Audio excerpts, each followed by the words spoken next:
দুর্নীতির অভিযোগ তুলে উপদেষ্টা আসিফ মাহমুদ সজীব ভুঁইয়া ও উপদেষ্টা নূরজাহান বেগমের পদত্যাগ দাবি করেছে বৈষম্য বিরোধী কর্মচারী ঐক্য ফোরাম। একই সঙ্গে তাদের দুই সহকারীকে দায়িত্ব থেকে অব্যাহতি দেওয়ায় সরকারকে ধন্যবাদ জানিয়েছে সংগঠনটি।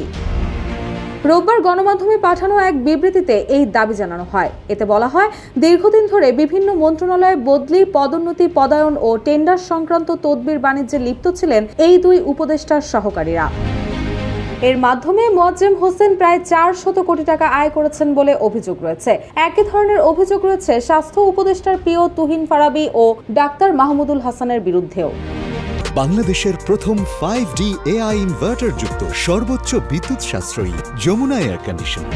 বিবৃতিতে আরও উল্লেখ করা হয়, অভিযুক্তদের পেছনে ঊর্ধ্বতন কর্মকর্তাদের আশ্রয় প্রশ্রয় ছিল বলেই তারা এতদূর যেতে পেরেছে। ফলে স্বাভাবিকভাবেই প্রশ্ন উঠেছে, তাদের নির্দেশদাতা বা দায়িত্বপ্রাপ্ত উপদেষ্টারা কি দায় এড়াতে পারেন?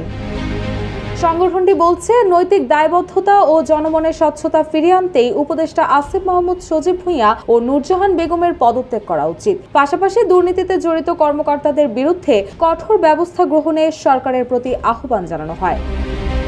এদিকে দুর্নীতির অভিযোগ অনুসন্ধানে দুদক এরই মধ্যে মোয়াজ্জেম হোসেন ও তুরিন ফারাবীর বিরুদ্ধে তদন্ত শুরু করেছে। গত বৃহস্পতিবার দুদকের প্রধান কার্যালয়ে আয়োজিত ব্রিফিংয়ে সংস্থাটির মহাপরিচালক ও মুখপাত্র মোহাম্মদ আক্তার হোসেন এই তথ্য নিশ্চিত করেন। এর আগে সোমবার স্থানীয় সরকার মন্ত্রণালয় এবং যুব ও ক্রীড়া মন্ত্রণালয়ের উপদেষ্টা আসিফ মাহমুদ সজীব ভুঁইয়ার সহকারী একান্ত সচিব এপিএস মোয়াজ্জেম হোসেনকে তার দায়িত্ব থেকে সরিয়ে দেওয়া হয়। একই সঙ্গে স্বাস্থ্য উপদেষ্টা নূরজাহান বেগমের ব্যক্তিগত কর্মকর্তা মোহাম্মদ তুরিন ফারাবীকেও দায়িত্ব থেকে সরানো হয়। রুশা শো, জয় জয় দিন।